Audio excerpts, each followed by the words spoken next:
What is going on, everybody? I appreciate you guys tuning in for another episode of Second Guessing with Stressin'. This is a special impromptu episode in which I am joined by a very special guest, voice of the Houston Texans, Marc Vandermeer. Welcome, Marc. Thanks for having me on. Here we go. That music is so intense, man. I feel the playoff fever. Feel the tension building for tomorrow. Yeah, so I guess that could lead me to my first question. I mean, we all want to know, are you blushing or are you stressing right now? I'm always blessing. Are you kidding? This is the NFL. We're in the postseason. I think a lot of people, I get that the regular season wasn't everything you hoped it could be. But guess what? Here you are. You're in the tournament and you got a chance to advance. And that's what it's all about, really. Look, I've been around here since the start of it. And I remember the first year the Texans got in the postseason, 2011, and how euphoric that was and beating the Bengals and all of that. Then the next year, I also remember losing the finale at Indy where you fly home and you just blew home field advantage throughout. All you had to do was beat them. And they were an improving team. They were a good team that year. They were an improving team. You lost. You're flying home. So not only you missed the bye in home field throughout, now you got to play on Saturday. It was a Sunday game. Now you got to play on Saturday. Short week for the Bengals, who you just beat the year before. So it felt like we just did this, and I got to do this again. What a disappointment. Yet, when I got back and I saw the setup, I saw the field, and I saw the playoff signage, and I thought, we're in the playoffs. Got to go. And I thought that was actually, even though it wasn't handled well down the stretch with losing 3 out of the last 4. The team did not perform up to expectations.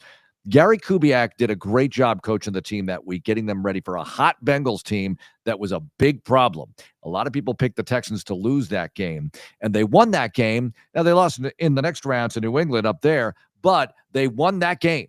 And no 2 years are alike. I don't think this year is like that year, but it's similar in that you didn't play great, obviously. You didn't play great at Kansas City. You played terribly against Baltimore. But DeMeco, I think, righted the ship with a great week of preparation against the Titans and the results of that preparation. They prepped well, and they got the results, and they had a real fun day. And I think that helps them. They remember Bill O'Brien used to say every week is its own season. I think they had a really good week season against the Tennessee Titans last week. Good prep, handled the game great. We all debated, should they play the starters? Should they not play the starters? How should they handle that? Well, it was great. I mean, he goes 6 for 6. CJ, leave the game. Good, healthy, bubble wrap. Next week, we'll see you. And I just think everybody had fun, a good time, and they're ready for this moment. If they beat the Chargers, I'm going to look back at that Titan week and say, that's how they did it. They got it right against Tennessee, the prep, the results, and they used that to propel them to a great week of prep and the results against the Chargers. And I'm hoping I'm saying that tomorrow at about 6:45 Central. Well, I do too, and I agree. I don't think you could have asked for a better outcome for that Titans game. I feel like that was getting a bad taste out of your mouth, and it's almost like when you're shooting hoops, like you don't want to end on a miss, you want to end on a make, and that's basically what we did on offense. So we got good momentum going forward. But I would like to ask you, I mean, how do you feel about the national media? You know, Rex Ryan calling this a bye week, and other pundits, everyone counting us out.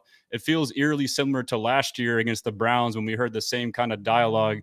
Do you feel like that is warranted? Does it matter to you? What are your thoughts on that? Well, a lot of things. First of all, last year it happened because he just got blown out by the Browns. And even though CJ didn't play in that game, the thought was, oh man, Flacco just carved him up, you know? But Flacco, even in the blowout, he threw 2 picks in that game, you know? He threw 2 interceptions while he was dealing to Amari Cooper as the nightmare, as I recall that afternoon. But then they took care of business in the postseason. I think guys like Rex, as knowledgeable as they are, they don't look inside the bottle. You know, they don't look at the ingredients of what this is. They look at the package, and this team lost horribly on Christmas Day, and they ruined my Christmas. I was all set to watch a great game on Netflix.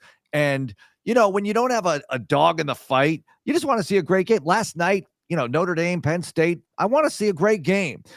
People watch the Texans on Christmas. They want to see a great game. And all of a sudden, the Ravens are just steamrolling the Texans. And that's it, right? So you remember that and you say, this team's not ready for anything big.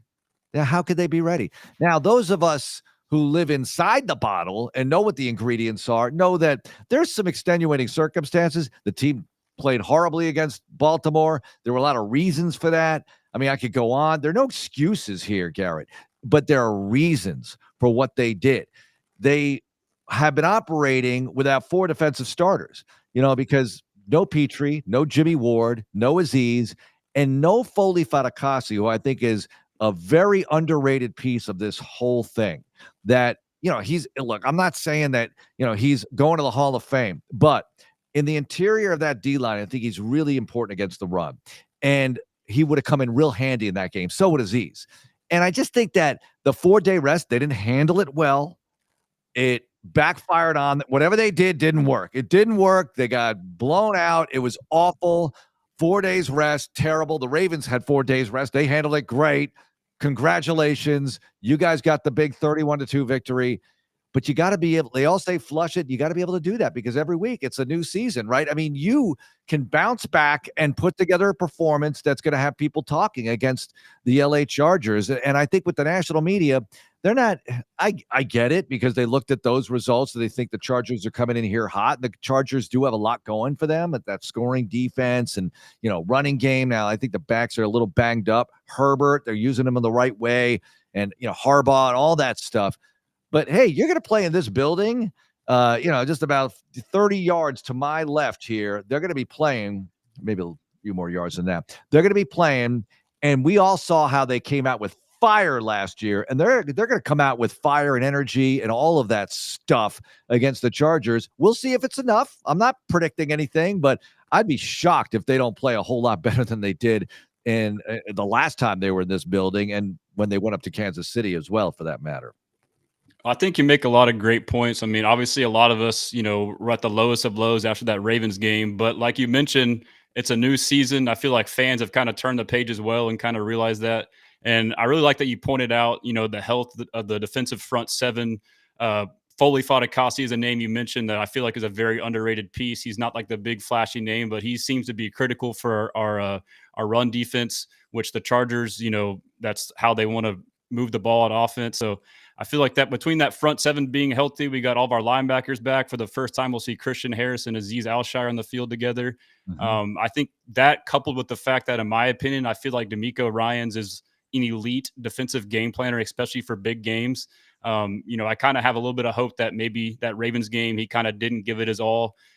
We kind of saw that last year against the Browns. We got throttled by them, but, Amari Cooper went off against us, and we all asked, why didn't Derek Stingley shadow? And he said, we don't do that. And then turn around 2-3 weeks later, we play them Derek Stingley shadow. So do you feel like there's a little bit of that element too, or maybe some of the cards were kept close to the vest on offense and defense? We might see some new stuff now that it's postseason. I think there will be some new wrinkles, but you don't have time to really go wholesale here unless they spent that week and a half prior to the Titans game.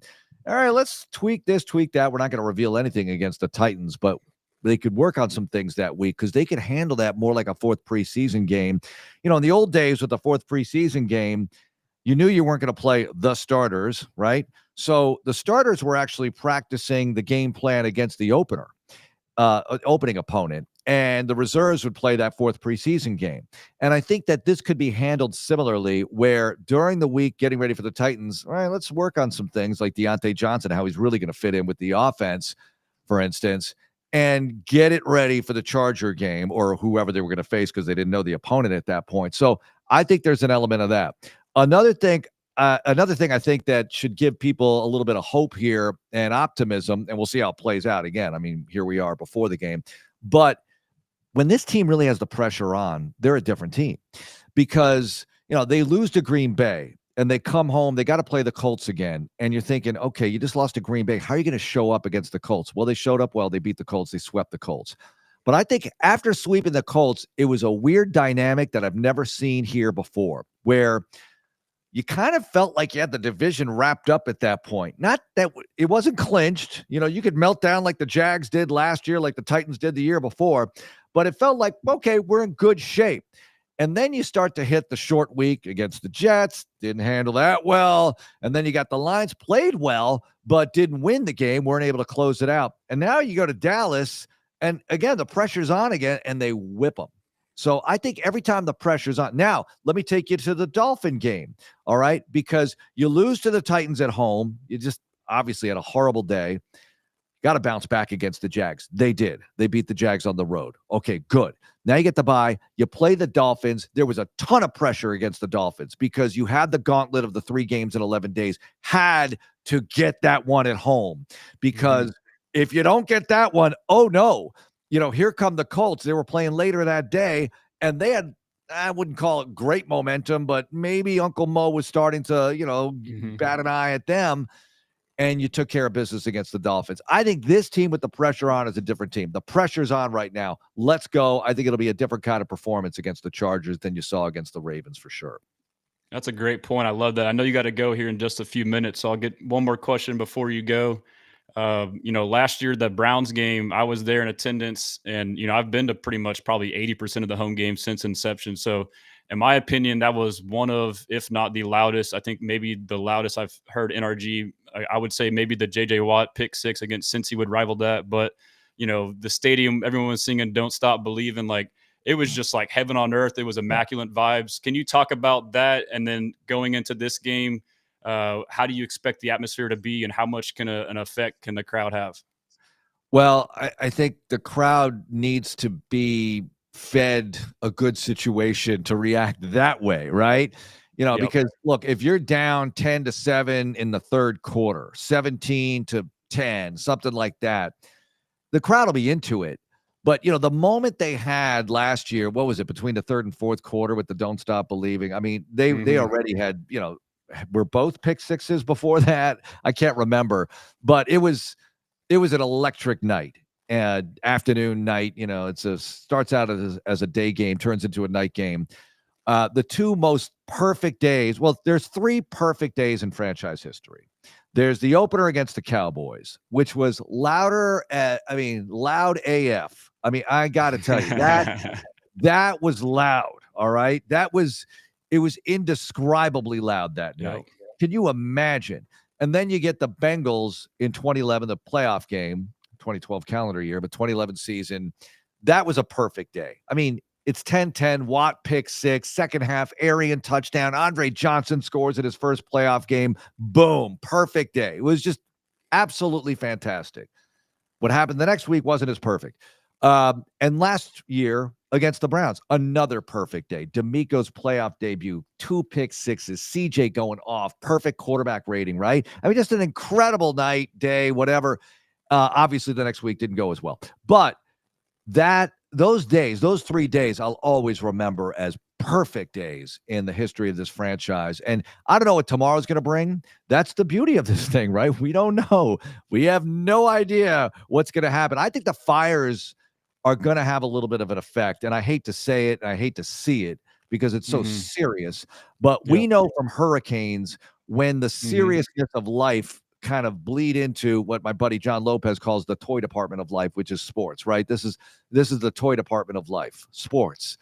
But this is so serious. When the Texans have had to deal with hurricane aftermath like Harvey, didn't handle it well. I mean, the place was going nuts when they played the Jaguars. JJ out of the tunnel, Liberty White waving the flag. Awesome. They get bludgeoned by the Jaguars that day.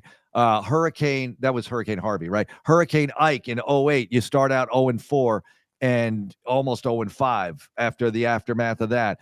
Even Rita and Katrina, 2005.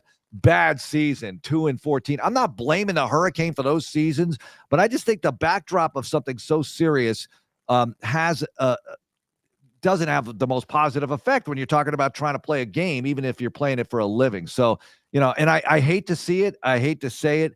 I'm wondering if it's a factor because they had to adjust practice. Maybe it motivates them. Maybe they're awesome, but I know like what the it's Astros. Yeah, maybe it's great for them. I don't know. Yeah, the Astros. That took a while, though. You had some time. Yeah, baseball's different. You're not facing a single elimination game. Yeah, I mean, these people have homes and family. They're like you hate to say it, but it has to be a distraction.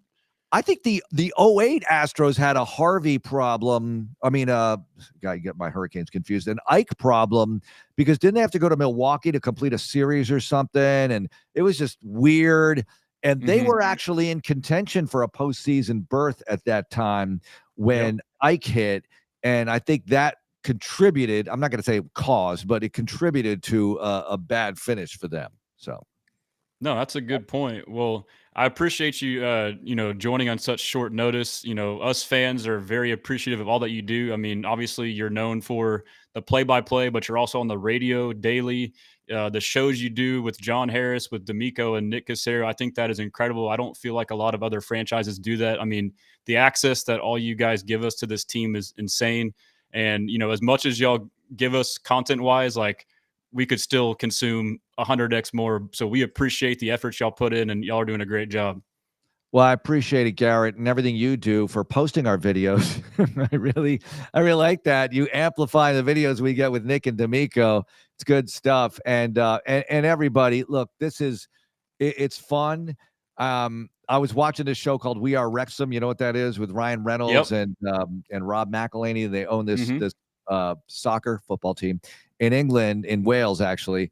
And I was watching it, and it kind of, I mean, that's obviously a smaller scale, but I was thinking, this is a club. This is a family. It's like one big Texans family. And we all live and die with the great moments and the frustrating moments. And it's so much fun to be a part of the ride. And, I also think that win or lose tomorrow, wherever this postseason ends up, we're building a good program here with D'Amico and Nick, and the foundation is real solid. You got Derek Stingley going first team All-Pro today. You got a lot of great pieces and athletes, and the rest of the division looks like a mess, which is awesome. So let's just keep it going here, man. Let's keep it going this postseason. Get ready for 2025 as well, but I prefer after the Super Bowl to do that. So let's see where the ride takes us. And I'm so excited about the Texans and Chargers on Saturday. Well, that's awesome. Can I ask you one last quick question? And then I think I may stay on the live afterwards. So when you're done, you should be able to click exit or end stream. Sure. Yeah, so over under how many rock and rolls tomorrow on the broadcast? Well, I don't know if you asked me this before, but like rock and roll, I only say it for certain kinds of things. Did I say it? I did say it for Dameon Pierce last week. That was rock and roll. That was, certain touchdowns, I'm going to say it. We'll Certain put it ones at I'm half. not. Over under half Oh, rock we're and roll. definitely getting one tomorrow. We Okay. are definitely getting at least one. Okay. Now, I'll only say it twice if it's like too like long or like really dramatic, and it's hard for me to describe how that Two arrives. pick sixes like in the that. wild card last year Yeah, versus let's the do that. Browns. I'll sign up for 2 pick sixes, right? I'll say whatever you want if they get 2 pick sixes. I'll say smooth jazz. Can you drop a "We Tejano. blessing"? Oh, blessing all the way, baby. This is There you what, go. listen, Drop a I blessing on love there. what I do. I'm really fortunate to have this gig with this fan base and the McNairs and this organization. It's fun, and let's keep it going. Let's keep it going. I appreciate you, Mark. We can't wait to listen to you have some great calls tomorrow. All right, Garrett. Thanks a lot. Go Texans. Yes, sir. All right, fellas. Yeah, I'm gonna keep it going live here for just a minute. That was awesome. I hit up Mark earlier today, just thinking, man, it'd be cool to kind of get his takes on the game. If y'all got any questions while I'm here, just hit me up. I know I had a live stream on Wednesday, kind of did that, but I mean, this is one of those weeks, playoff football. It's like the week just takes forever to go by. So this is probably an easier way to make time go by. I'm definitely amped up. I feel good about the game. If you hadn't seen it, I wrote a pretty lengthy, in-depth article where I broke down anything and everything. I put stats, all kind of good stuff. I put video clips of, D'Amico, Caserio, CJ, all kind of players. So if you haven't, go check it out. It's on my website, houstonstressens.com. But yeah, man, I'm just amped up about this. BG, I appreciate you. I kind of want to do it to where it was a Q&A, but he was kind of limited on time. So I'll see if he'll be down another time to do a Q&A. He seems to be, he doesn't seem to be, he is an awesome guy. He's a great guy. I kind of been blown away, like as I've been doing this, like the people that I talk to, whether it's Mark or other just media members, like Sean Pendergast is another guy with Sports Radio 610. Pretty much every media member in Houston, whether it's radio or journalists, they all seem to be, one, really good people, and two, very down to earth and very approachable. You could definitely see in a situation where some of these types may feel like, they're better than somebody. I don't get that case from anybody in this community. So I think it's a really cool thing we got going on. But yeah, shout out James Roy. Appreciate you typing in. Key to victory on offense and defense. The cliche answer for that is stopping the run and running the ball. Obviously the Chargers, it's a Jim Harbaugh led team. The identity of his team and also, his brother's teams and even his team back on the Niners and just last year in Michigan. It's a boring brand of football. They basically try to shorten the game by running the ball, running the clock, get 2, 3, 4 yards a gain, keep it in third and manageable. Don't make mistakes. Don't give up sacks. They try and do that, play field position. But I guess like a more in-depth answer of that for offense would be, for us to convert in the red zone because, of that mindset that Harbaugh has where he shortens the game. You're going to have very limited opportunities to score in the red zone. So when you do, you need to capitalize. That is a big reason why the Chargers are the lowest scoring defense in the league. I think it is a little misleading. It makes it seem like they're this elite defense. I don't think they are. And I know on defense, they had the same mindset as offense. It's conservative, it's bend but don't break. It's a lot of too high shell safeties, basically playing prevent cover 4 a lot, forcing you to be patient and take the underneath, and they are daring you to run the ball. So red zone and running would be my 2 biggest keys, and probably running in the red zone to be able to convert in the red zone would be for offense. And then for defense, like I said, it's going to be, the easy answer is stop the run. Like I said, they're trying to get 2, 3 yards a game, but now if you can stop the run, get them in third and longs, they get out of what they're wanting to do. They run a lot of heavy personnel, a lot of 12 and 21 personnel, even 22 personnel. So that's 2 running backs, 2 tight ends, basically a lot of sets with receivers 2 or less. And that's good for us because McConkey is the best when he's in the slot. So if we can keep them out of those formations early on, but then if they get into third and longs and now they're forced into it, that's when we can start to get pressure and really affect them. So that's what I got on that. I got a whole bunch. If you want to know more, check out my article. I got way too much info. It'll probably take you several hours to read it, but that's what I did it for. So shout out Diver Steve. Appreciate you tuning in. We got my brother Darius. He said, who will show out to help the Texans win? I will be there. My brother will be there. I will tailgate. So let me know whenever you guys can, or let me know if anybody's going to tailgate. I'll try and meet up. I just found out a couple hours ago that I'll be able to go early. So I'm down to meet up at somebody's tailgate. Anchor Jack on Facebook says we miss Landry Locker on 610. I agree. But it is like a benefit that he's not on there because we get to see more of him. Him and Stutz are killing it with their content. I mean, you talk about hard working. Those guys are going live several times a day, every day, with great analysis, great insight. So those guys are crushing it. And right now we got James Roy with the H, baby. We got I got my Will Anderson Jr. shirt on at the end with Houston. Y'all know the rest. It says down there. And then behind me, I got the Houston versus everybody. Aziz punching Roshan Johnson. Josh says, underdogs, we going to get this dub. Facts, man. Initially, like when all this like media stuff started coming out about like Rex Ryan calling us a bye week, and then Ian Rappaport saying, everyone expects the Texans to lose this game. You get pissed off, and it's good for us to rally around. But I kind of like this position, like we're being slept on. And I really think what happened with this season overall is, and I'm guilty of this too, and probably most of us as fans, but the national media overhyped us going into the season. So we're probably like right here the whole time. And, they're talking about us like Super Bowl, but we're kind of like, right here. And then it overcorrects. So then now people are saying, oh, we're way down here. But the whole time we've kind of been right here the whole time. So it's not like, we're this terrible team. And then you juxtapose that with the Chargers team, who's basically the same team as us as far as success, strength of schedule. They had the 27th ranked strength of schedule, according to PFF. And I believe we're around 20th. So basically they had an easier schedule, but all you hear about is them talking about the Texans being 1-5 against teams with winning records, how our schedule was easy. We didn't beat any good teams, but you go and look at theirs and, they're, I think 2-5, or I wrote an article 3-5. 2 of their wins against winning teams are the Broncos. So it's not like some elite team.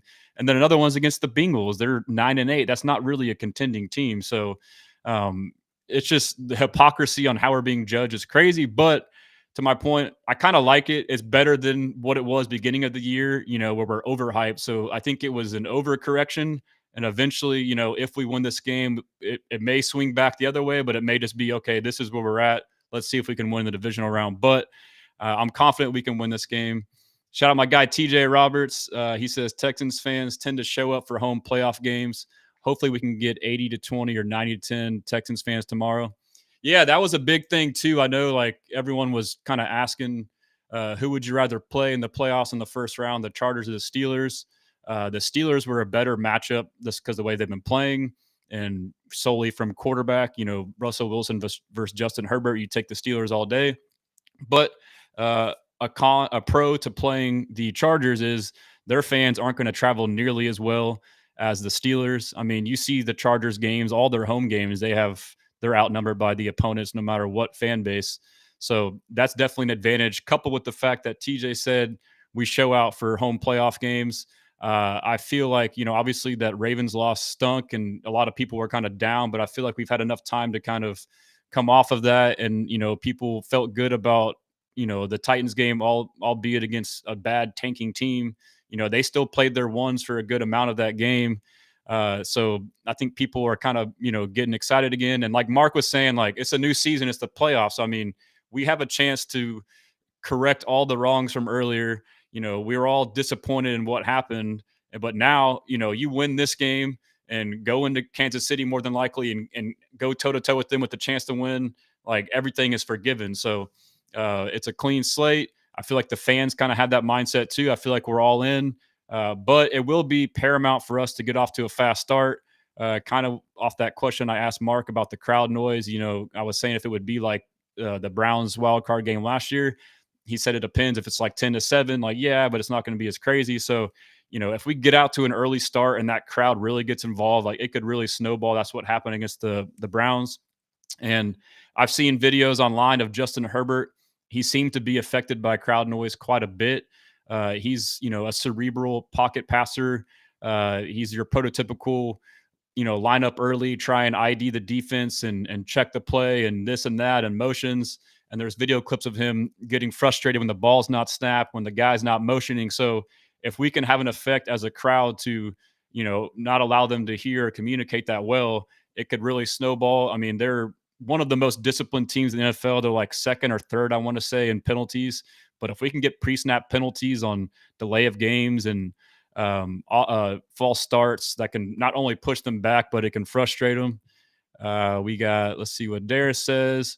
Will Dalton step up big? I don't know, but we need to. That's one of my keys too in the red zone. Like, in the red zone, running, targeting Nico, and then trying to find the tight ends. But we definitely need him to step up. I will say in that Titans game, that was the best I've seen him play maybe all year. Definitely down the stretch. He was making plays. He was blocking well. So that's encouraging to see.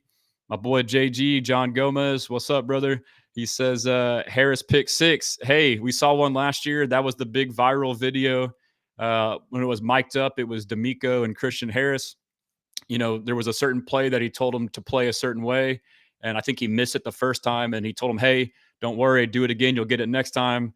And sure enough, he did. He picked off Joe Flacco for a pick 6. So that was a pretty cool moment. So we could definitely see that.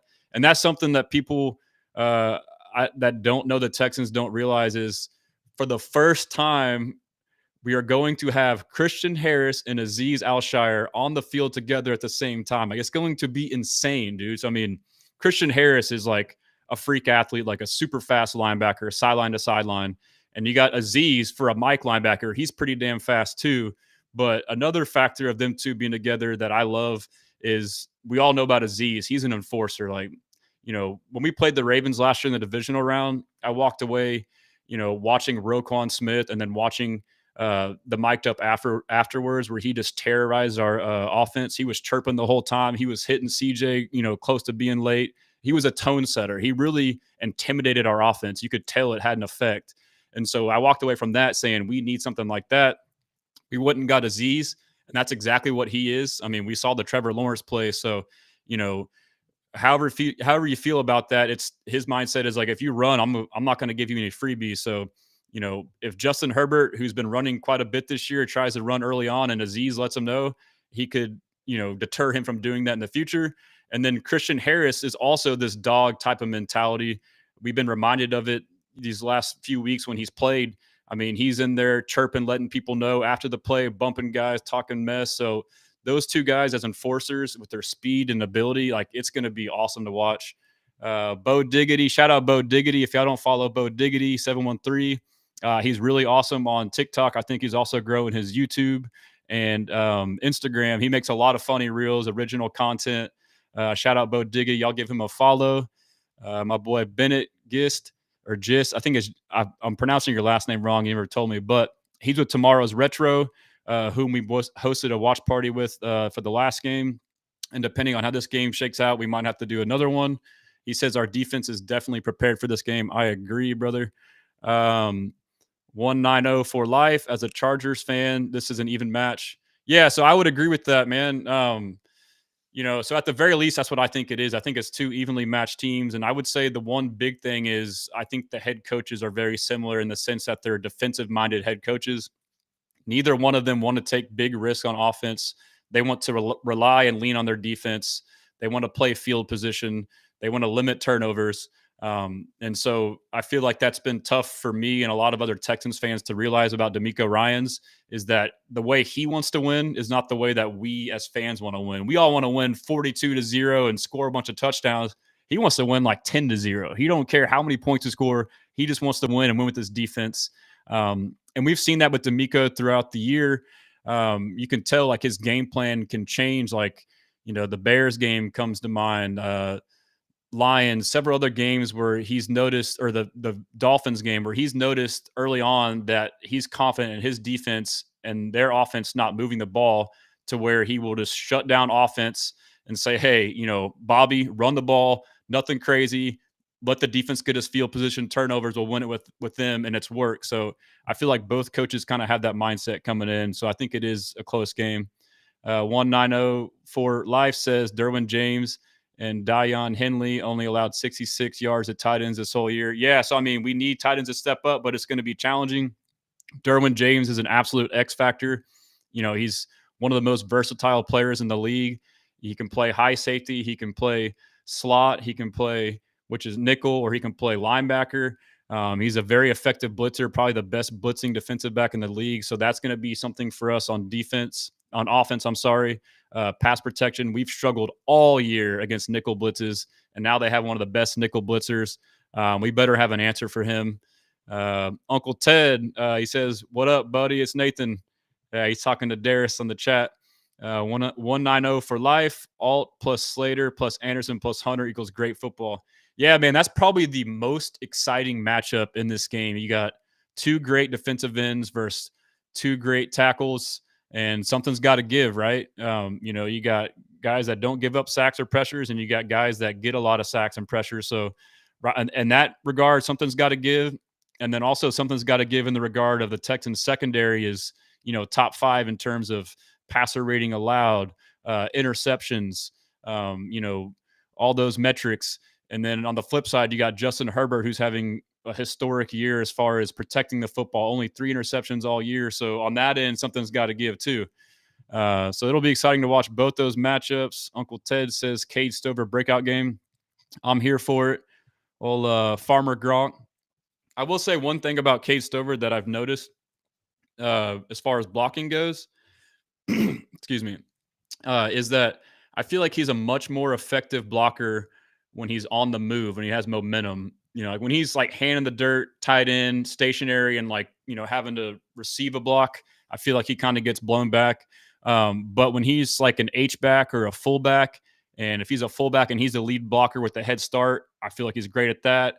When he's like an H-back and he's like pulling, or if he's a tight end and he's pulling like on a counter or a power, I feel like he's really good at that as well. So, but yeah, I would love to see some catches from him. Uncle Ted says he's calling it 2 TDs for Cade. I love it. We bless him. We need to see that. And then 1904 for life says Henley plus Derwin allowed less than 200 yards this whole year to tight end. So good luck to Schultz. Yeah, I mean, that would be a lot to ask for. Schultz, a lot of us fans will probably say that it's been an underwhelming year for him. I've questioned early on if he was hurt or something, just the way he's played. But, he looked good last week. Hopefully he can step it up. I think one thing that I'm optimistic about, and I may be wrong about this, but I'm hoping that Slowick, has kind of held some things back within his playbook and comes out with some new wrinkles. We saw that last year. Down the stretch, the offense was kind of lackluster, but then come out in the Browns game, and we had all these play calls and play designs we hadn't seen. I mean, I was watching on Twitter, someone had reposted the Stroud highlights versus the Browns in the wild card playoff game, and I was getting damn goosebumps, bro. Like, not only was Stroud playing good, but the play calls were awesome. I mean, it was crazy. So I'm hopeful. I'm hopeful that Slowick has a few tricks up his sleeve or some adjustments he's been saving. I may be wrong on that, but 1904 Life says Herbert is feasting off of play action passing. That's how we set up our pass protection. Expect to see heavy play action passes. Yep. So that's why my biggest key on defense is to stop the run. Herbert, like you mentioned, his best passing is through play action. So if you can find a way to throttle the run, not only do you force them into third and longs, but you limit the effectiveness of play action because now you're not as scared of the run. I will ask you 1904 Life. I read a lot about how y'all run a lot of these heavy personnel packages, 2 and 3 running backs and tight ends with only 1 or 2 receivers. Y'all have Quentin Johnston is questionable with a thigh, and then Joshua Palmer is out with an ankle, I believe.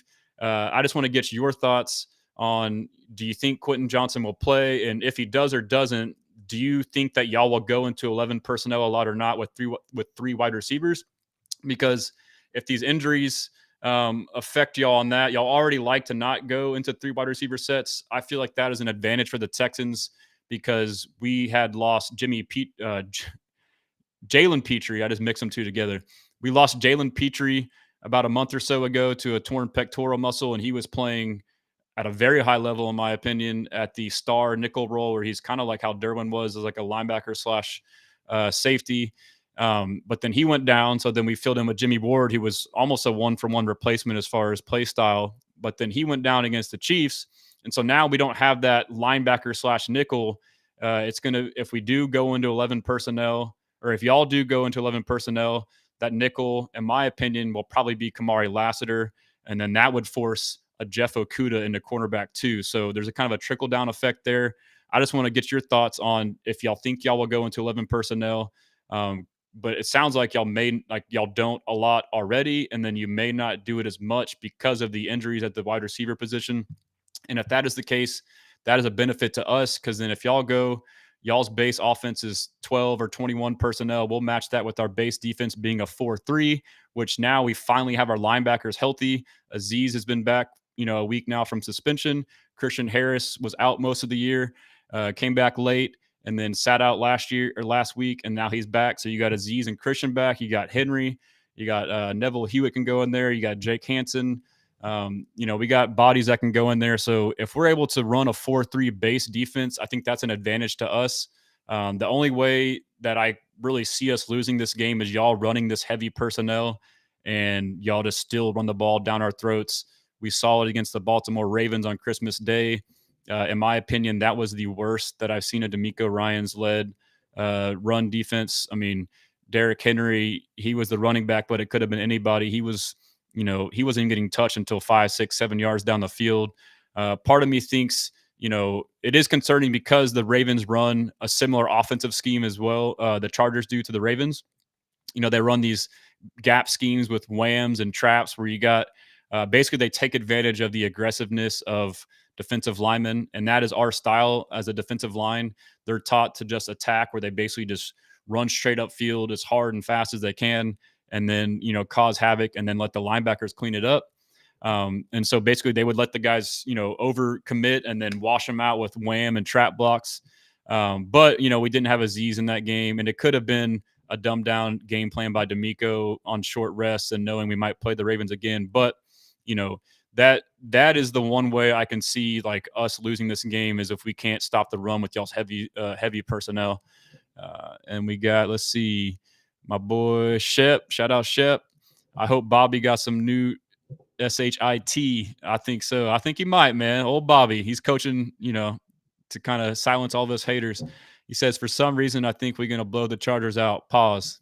Hey, I'm with it besides the pause-worthy comment. Uncle Ted, Chargers defense has been getting gashed up by tight ends the last 2 weeks. And that's the thing too. Like you see all these stats about how good the Chargers have been, but like their last two opponents were the Raiders and the Patriots, I believe. So I mean, you know, it's all relative. And their defense overall, if you look at their schedule, they haven't played a lot of high-powered offenses, and the good ones they have played have been successful. The Bengals, the Ravens. I don't have the list up, but I mean, pretty much any high-powered offense. Not saying that we're a high-powered offense. I would like to say middle of the pack. We've been kind of bottom quarter ish, a little above that, but I think we're trending to be at least middle of the pack, and so I think that bodes well for us. I mean, the Chargers I've been watching because they've been on prime time the past 6, 7, 8 weeks. That defense has been bad. It's not reflective of what we've seen on the stats. That's just my opinion. I could be wrong. So Lance says, "Yes, sir. Good points, G." And then he says, "Yeah, I'm not even gonna read that comment. That's a big pause, bro." Uh, and then 1904 Life says, "Heavy 12 possible, but knowing Harbaugh and signing Zeke also may affect. Look out for Darius Davis." Yeah, so I heard about Darius Davis. I don't know much about him, but and so and what way would the Zeke signing affect? I know y'all have. That's another thing too. Is both of y'all starting running your first two string running backs, J.K. Dobbins and Gus Edwards, are both questionable. So potentially without both of them, maybe at least one of them, Zeke going to come off the street. I believe Darius Davis. I believe he is a receiver. Correct me if I'm wrong. And then Uncle Ted, 5 times this year, Chargers have given up 80 plus more yards to a tight end. Wow, that's crazy. And then Uncle Ted, Ravens, and Green Bay, Andrew. So yes, kind of to my point is the better offenses, but our tight end, we haven't utilized our tight ends this year. 1904 says we get gashed after play breaks down. Every deep throw came after third option read. That bodes well for us because unfortunately all year CJ has had terrible pass protection, so he's been forced to just flush the pocket and extend the play. And he's very good at extending the play, keeping his eyes down the field, buying time. So, and when that happens, he looks for Nico. Him and Nico just have this incredible connection in that regard where they can, almost always, find a connection. So that's a good point. That's a good thing to look out for. Hopefully we're not having CJ hold on to the ball and we're getting rid of the ball quick. I do know that y'all run a lot of prevent, 2 high safeties, cover 4, cover 2. So, if we do, what I would like to see coming out of the gate is if we throw the ball, is to throw a quick game. It's in my article. I pulled some stats from Next Gen, but Nico Collins, he's got like crazy numbers against off coverage, like 5 or plus yards. And then the Chargers run off coverage 5 or plus yards quite often. That's cover 4. And so basically just throw him, like I hate to say it, but like wide receiver screens will probably be good. Hitches, slants, quick outs, all that stuff should be good against cover 4. Uncle Ted says Dobbins will play. I agree, he'll play. Jesse Gonzalez, do you see Deontay Johnson getting more involved? I do. I mean, I was surprised at how good he looked out there against the Titans. He had 20 snaps, and I think he had 4 targets, 2 catches. Yeah, I mean, it's all about him knowing the playbook. I mean, the pass he caught from Davis Mills, it was like a 12-yard stop route. And the route was awesome. I mean, he's got the skills, bro. Like he came off the ball fast as hell, put on the brakes, dropped the defender. Good ball by Mills, caught it. So he's got the skills. I think he will get involved. And I've said it before, out of those 20 snaps, he played 17 out wide. So that's, around 80% roughly, I believe, or even higher of outside versus slot, which is basically what Tank was, which is the Z receiver. So you're outside that can play inside. So from, that standpoint and skill set, I feel like he's a great replacement for Tank. It's just a matter of knowing the playbook. BG says Zeke didn't do shit when we played the Cowboys. Facts. And then he also says he's not doing nothing tomorrow. Facts. And then when we got Uncle Ted, Zeke is there to pass block. Shit, he ain't going to pass block nobody. BG says Zeke is going to get blown up. Unc. Yeah, I mean, Zeke, it was said that they released him from the Cowboys to allow him to join a playoff contender to try and win a Super Bowl. So, I mean, that's the crux of it. 1904 for life. Got a new sub here. Stay blessed and good luck this week. Bolt up. Hey, I appreciate you, bro. I'll do the same. I mean, I'm not the type that like talks mess to other opposing fan bases. Like I'm very active on social media, like Twitter, and like I'll like make comments that are just like I'm talking right here, and then another opposing fan will like take it as me talking crap. I'm like, bro, I'm just making an observation. I'm not like talking out of arrogance. So I appreciate you tuning in. It's been good discourse with you. It's always nice to talk to the opponent's fan base because y'all obviously know your team better than us. So appreciate you, and I'll return the favor, brother. Good luck to you guys. Uncle Ted says, I hope. And then we got Burrito Foot. What's good from the UK? Oh, let's go, baby. What time is it in the UK right now? Lance Shepard, wide receiver screens. Dan, Lord knows I don't want to see that. Yeah, I mean, we'll probably see that. And we need to run the ball. So call me dumb, but I'm optimistic. This new offensive line, obviously LT's your anchor at left tackle, but Titus moved to left guard, 4 or 5 weeks ago, however long it was. He's been doing good. And I will say that Titus is a better pass blocker than run blocker at left guard, but the run blocking starting to come on. Patterson's been, pretty solid at center the whole time. Shaq Mason was the right guard, got hurt. And so this last game, we had Juice Scruggs at right guard for the first time. He's been a center, been a left guard. It was his first time playing right guard. And then obviously Blake Fisher, the rookie at right tackle, who's been there the same time since Titus moved to left guard. That combination of the O-line, in my opinion, is the best iteration yet.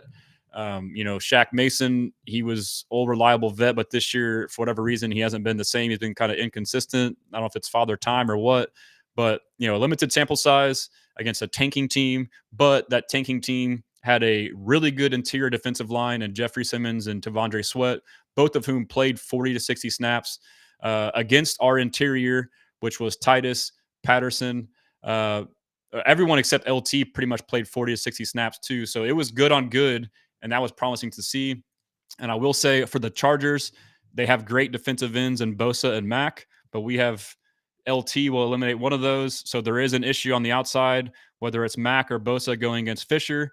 But I would say their interior to me is not super impressive, which bodes well for us because that is our weakness. So now we have some confidence and CJ can step up in the pocket. The run game can be better as well. So yeah, like a lot of this stuff, in my opinion, comes down to matchups, and I feel like we match up well. Uncle Ted said he's a Steelers prototype wide receiver. Gotta love it. Talking about Deontay. Silvino says need to keep mixing it on third downs. I agree. So it's playoffs too. So you have that element to where, you're not worried about resting guys. It's all or nothing. So I love Dare. Great special teams, good receiving back. He was a great pass pro guy. He's kind of struggled a little bit. But yeah, it's just tough when you take Mixon out, man. I mean, let the guy eat. Lance says, gee, you got super chats on here. I'm working on it. Actually, I just applied for it earlier today. I forgot about it. I've got too much stuff going on. I'll let y'all know when I do. It should be within a week or two. I need to get that rolling for show. Burrito Foot, it's 7 p.m. here. Damn, man. In the UK. Jesse Gonzalez says, I see the defense giving Herbert issues. People forget this defense has made elite quarterbacks look silly. Yeah, so that's the biggest reason why I am optimistic is the fact that, like you just mentioned, I mean, Josh Allen, MVP candidate, went 9 for 30 against us. And that was almost all because of the game plan. Yes, Jalen Petrie and Jimmy Ward are gone, but we also have added people since then, and Christian Harris. We have our front seven fully healthy for the first time, fully Fatukasi, like Mark and I talked about. You got Danico Autry, who I think pretty sure is going to play. You got Tim Settle Jr., who's been a stud. You got Will and Daniil. You got Jerry Hughes. You got Derek Barnett. I mean, you got like the depth of our front seven is insane, bro. Like, I can't wait to see what D'Amico comes up with, some kind of game plan. And he's had a little bit of time to prepare for it too. So let's see. I'll take a couple more here, and we'll hop off. I appreciate you guys tuning in. Burrito Foot says, I've only ever met one other Texans fan over here. There's like none here. Well, we got to change that, man. I feel like if we make a playoff run, you can kind of be our ambassador, dude. Make us worldwide, make us global. And, I know people don't like it, but I want the Texans to play a London game, and I would love to go. And I think next year might be the year. So maybe we'll have to meet up, brother. Crooked and Steep, we live. We bless him, baby. Appreciate you tuning in, brother. Burrito Foot, what specific changes do you think we should do this offseason I haven't thought too much into that yet, but I mean, the biggest glaring issue is interior O line. Definitely, I think we need some veteran leadership in the middle, whether it's at center or guard. Maybe get one via free agency and also the draft. It is part of the element too. Like, how much of the interior offensive line struggles are talent or personnel driven, or how much of it is scheme or coaching. So you don't like, we have a lot invested in our O line as far as draft capital and money. So it would kind of suck to, invest time in these younger guys, developing them, and them being like right on the cusp to making the next step to cut them to get someone in who's on the downside. But that would be priority number one. Receiver obviously needs to be addressed. I would say second at least, just from the fact of what we have on paper. Nico Collins is like our true only starting receiver, in my opinion, at the moment under contract. Mechie can be that guy in the slot. We've yet to see that promising game from him. I think he's still learning for one, but I think two, part of it is we haven't had a good enough pass pro to really give him a good enough chance to show what he can do in the slot. I mean, we've seen flashes. It's just tough to really get a hard eval on him. And then Deontay Johnson, Tank Dell, likely out for the whole year next year. If he does come back, it's going to be late in the year. So Deontay Johnson, we just got playing Z for Tank. He's, his contract expires end of year. We could re-sign him. But for receiver, I do lean going young in the draft for at least one. I wish Mechie would be the guy that we think he can be, but if he doesn't, I would love to get a young slot receiver in the draft like Emeka Ibuka. There's a couple other guys I haven't dove in quite yet, but I know for a fact every year in the draft, there's a stable of wide receivers. You can get starting wide receivers in the second, third round. I mean, look at Lad McConkey. He was someone I was super high on. I was vouching for us to get him until we signed Stephon Diggs. I feel like he would have been great for this team, and you see it translate. But yeah, so just like from an overall roster construction, I think we should emphasize draft capital wise, money wise on the O line, specifically the interior. And I feel like you can get more value for less at the skill position. I think just overall between free agency and draft, I feel like I don't want to say a dime a dozen, but like wide receiver wise, you might have like this top tier and there's only X amount. So they're worth that top end dollar. And we got that in Nico, and we got it at steal for 24 million APY. But I feel like it's not the best use of your money to go. Let's just say we traded for Garrett Wilson, and then now you have 1 or 2 years left on his contract, and then he's going to want to renew his contract at the same time that CJ and Will and Sting, all these guys want to renew too, and he's going to want 30 million a year. So you're going to give away a first, second round pick for 1-2 years of a guy just to not pay him because you're not going to have the money. So that's why I think going young. And before, I think last year getting Diggs was smart because we did need that veteran presence. But now I think Nico has been here long enough. Everyone else has, Mechie's had another year. He gave Mechie his mentorship to teach him, the ropes of this, how to work and all the nuances of route running in the slot, reading defenses, all that stuff. But the biggest thing is Nico is that solidified alpha veteran number one now. So we don't need to add another vet. So I would prefer to go young and cheap is what I would say. Yeah, I didn't even talk. I meant to ask Mark, man. I was going to talk about all pro Sting, baby. Long overdue, much deserved. Javi Heat, shout out Javi Heat. If y'all don't follow him on all platforms, he puts out good content. He says, I think there's a decent chance we play in Mexico City next year. That would be lit. I would try to go too. Crooked and Steep. I see you, TJ. Sup, D. And we got Javi Heat. Would love to do content there. Yeah, that would be dope, bro. Burrito Foot. You think a Garrett Wilson trade will happen? I just touched on that.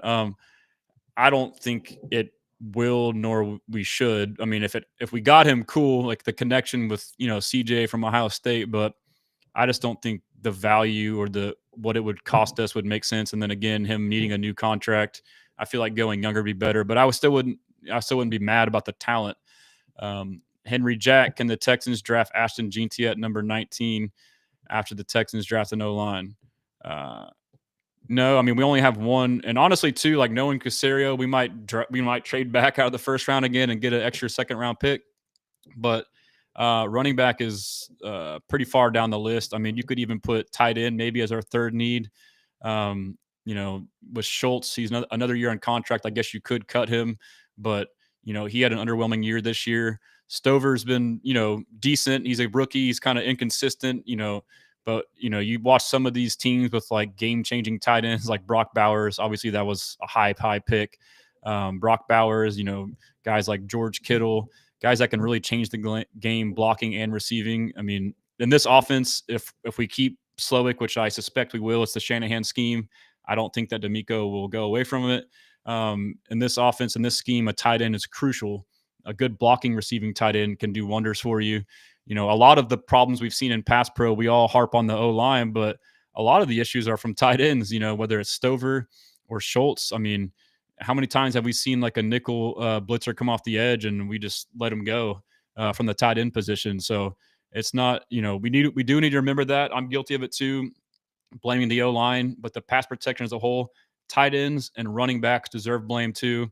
There's been a number of times where Mixon or Dare missed their guy, but that's another conversation for later. But I think that our rules for our protection scheme are kind of flawed. Asking certain guys to do things the way we block, you're asking a running back to block a fucking.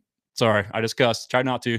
We're asking a running back to block a freaking 300-pound nose tackle rather than just have the center stay on him. It's just like these weird things that happen. So, yeah, that was a little tangent there. But, yeah, Angel says we need to draft another good lineman and then draft receiver. Yeah, I'm with it, man. Yeah, that's all I got. But, yeah, I appreciate y'all tuning in. That was super cool that Mark joined us. I will go ahead right now and upload this to audio version on podcasts on Apple and Spotify. If y'all are on there, please subscribe. Even if you don't listen, it'll really help me out. Same thing for all my social medias. If you're not on all of them, but if you have one, just please follow just to help. I am at Texans Commenter right there. That's a sign for my brother from Christmas. On X, on TikTok, on YouTube, and then on Instagram and Facebook, it's at Houston Stressens. And then obviously my website, houstonstressens.com. We can take a quick peek. If you haven't, I would highly recommend checking out my article. Normally I write them, I do it pretty brief, but this is playoffs and I've been, in the weeds on all the content, all the analysis. And so basically I already have the archive. And so I just wrote an article sharing everything. It's got everything you could ask for. And it's just my opinions, but there's still like factual stuff that you can take yourself to form your own opinion on the game. But yeah, we got Henry Jack. I'll talk to you again soon on the next live. Yeah, appreciate you, bro. Anytime. And then also too, for anybody in here, like my DMs are always open. I try to reply to every comment that's a question. I'm most active on Twitter, so sometimes I miss comments on TikTok or Instagram. But if you ever DM me, I'm there. But yeah, on the website too, right here, feel free to subscribe to my newsletter. I sent it out earlier today with, all the good content for the week. It's free. But yeah, my article is right here. I'll just scroll through it. It may take a second to load because it's got a shitload of content on it. I mean, it took me forever to write, but you see, I got a bunch of embedded tweets. I got kind of like an intro, and then I got storylines, different things going on. But yeah, let me just give it a second to load it because it is a lot of stuff right there. And then yeah, too. I mean, let me make sure my face is on here. Let's see. There we go. Yeah, and then also, a way to support me is merch. I got the if they went to Houston, F them. I got the Houston versus everybody shirt. I have a Stingley one and a Nico one, and I have a Kamari and Kalen one that I've yet to release. I'm trying to make sure they're just right, but I need to get those out ASAP because they're pretty dope. But yeah, I mean, it's got like anything that you need to know that's pertinent to this game is on here. And then, I kind of go through my points and all the videos back up my points, about Ladd having played with Kamari at Georgia. Will he cover him? Here's his interview about it. My keys, red zone. And you got D'Amico talking about the red zone to support my point. Further detail on red zone. And yeah, a lot of detail on red zone. You got rushing. So, I mean, it's a lot of stuff. It's free. It's on the site. Feel free to check it out. But yeah, that's pretty much all I got. If anybody ever needs anything, just give me a holler. I appreciate every single one of y'all. It's been a blast. Shout out to Mark. He's the GOAT for coming on. And let's see, Henry Jack, and I will go into the Texans game on Saturday. Bet I'll be there too, man. I can't wait. Appreciate you guys tuning in. Have a great rest of your Friday, and I will See y'all online. Appreciate y'all. We blessing. Oh, hold up. Damn, don't tell my wife. That's my wife right here. Y'all back off, but appreciate it, babe.